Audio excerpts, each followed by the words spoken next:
नैब ने पाकिस्तान के सबसे बड़े सनअतकार को भी घुटने टेकने पर मजबूर कर दिया।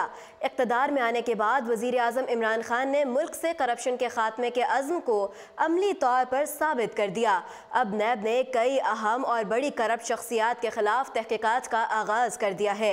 नैब की जानिब से करप्शन स्कैंडल्स में साबिक वज़ीर आला पंजाब और ख्वाजा बरादरान को गिरफ्तार किया जा चुका है, जबकि हुकूमती वज़रा भी नैब ने गिरफ्तार करने में तहम्मुल का इजहार नहीं किया।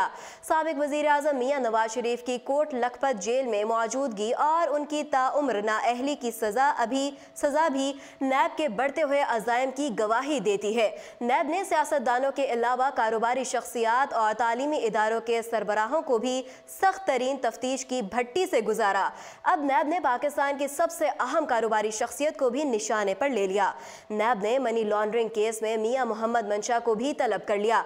ज़राए के मुताबिक बिजनेस टाइकॉन मियां मोहम्मद मंशा को नैब के तलब करने पर अपने बेटों समेत हाजिर नहीं होते थे, मगर अब उन्हें भी घुटने टेकने पड़ गए। मियां मंशा पाकिस्तान के सबसे बड़े सनअतकार हैं। उनके कारोबार में निशात टेक्सटाइल, डेरा गाजी खान सीमेंट फैक्ट्री, मुस्लिम कमर्शियल बैंक और डेयरी फार्मिंग समेत कई कंपनियां शामिल हैं।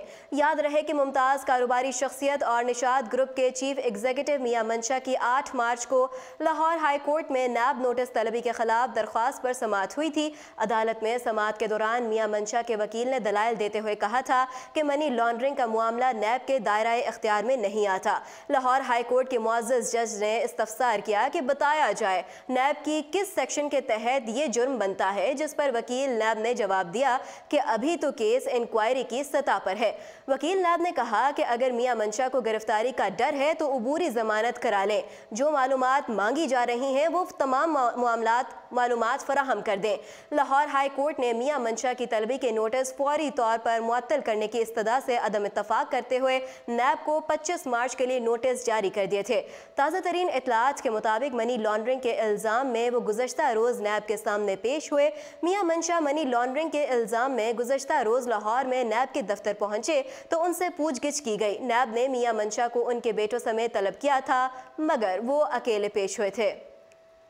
याद रहे कि इससे कबल 28 फरवरी को सनअतकार मियां मंशा और उनके 2 साहबजादों ने कौमी एहतसाब ब्यूरो के अहकामात हवा में उड़ा दिए थे। तलबी के बावजूद नैब के सामने पेश नहीं हुए थे। मियां मंशा और उनके बेटे पर मनी लॉन्ड्रिंग का इल्ज़ाम है। मियां मंशा ने 2010 में बरतानिया में Saint James hotel and club खरीदा था, जिसकी खरीदारी के लिए उन्होंने करोड़ों पाउंड्स गैर कानूनी तरीके से बरतानिया भेजे। वाज़ेह रहे कि मनी लॉन्ड्रिंग के दूसरे मुकदमात में नैब ने साबिक सदर आसिफ जरदारी समेत उनके कई साथियों को भी तफ्तीश में शामिल कर रखा है और बदतरीन तनकीद के बावजूद नैब बड़े बड़े मगरमच्छों पर हाथ डालने से गुरेज नहीं कर रही। मज़ीद अपडेट्स जानने के लिए देखते रहिए उर्दू पॉइंट।